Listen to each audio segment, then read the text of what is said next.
What's up guys, it's MasterCard and here is my full review of the TECNO Camon CM.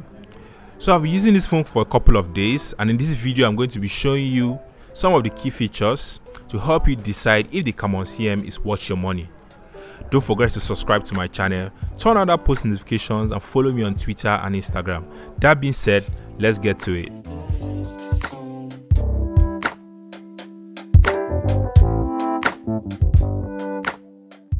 About a week ago, I unboxed the Camon CM, and if you've not seen that video, there's a link in the description below. In that video, I did a quick overview of the specifications, but now I want to take a more detailed look at the Camon CM to see if it's actually worth the hype. Now to the design and build.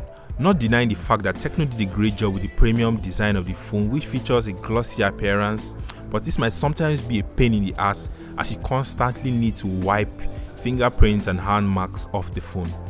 The phone is generally light when held, and honestly I'll give TECNO an A+ for that. Also, having an earphone jack in 2018 is still a blessing, so kudos to TECNO. But I would like to say a USB Type-C charger would have come in handy. Another thing I would like TECNO to change is having a volume button and a power button on the same side. Honestly, that's kind of a no for me. Moving on to the display. 18:9 aspect ratio of the Camon CM display, which was kind of the hype of the whole phone, should actually mean more pixels, but TECNO actually let us down at 720p. I'm not really a fan of large phones or large display, but this large display will come in handy for movie lovers and die-hard gamers. The only thing I found sad about having a large display is that even with my large hands, I've had difficulties reaching the top of the screen. Apart from that, the screen is great and you will not have issues with it. Since the Camon series is solely built around the camera, it's only fair for us to test out the camera. The Camon CM has a 13 megapixel front-facing camera with flash and a 13 megapixel rear camera with quad flash.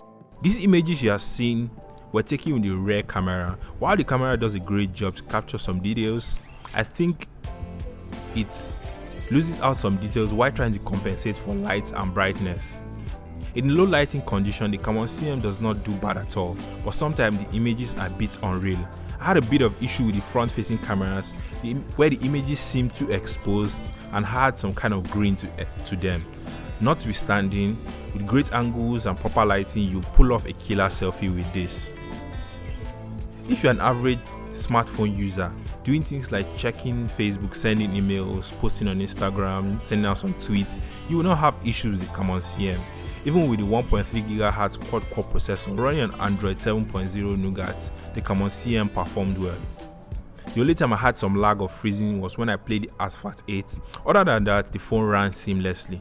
Running the Geekbench tests, I came up with a score of 588 on a single core and 1690 on multiple core, which is actually not bad for a budget device.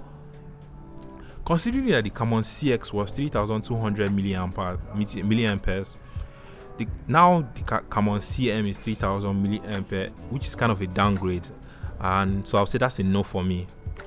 Although you will not see any significant change when you're running applications which do not tax the processor, but I'm sure gamers looking to take advantage of the large screen would have a bit of issue with that.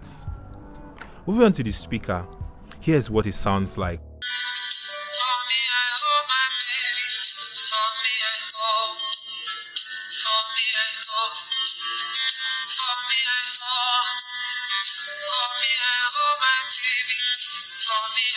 I guess that's a pretty decent sound for a budget device.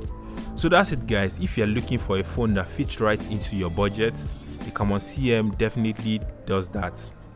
And for those movie lovers, the large screen will definitely something you would love. If you've not subscribed to my channel, click that subscribe button down below and also click that bell button so that I can get notifications when I post new videos. Until next time, I am MasterCard. See you.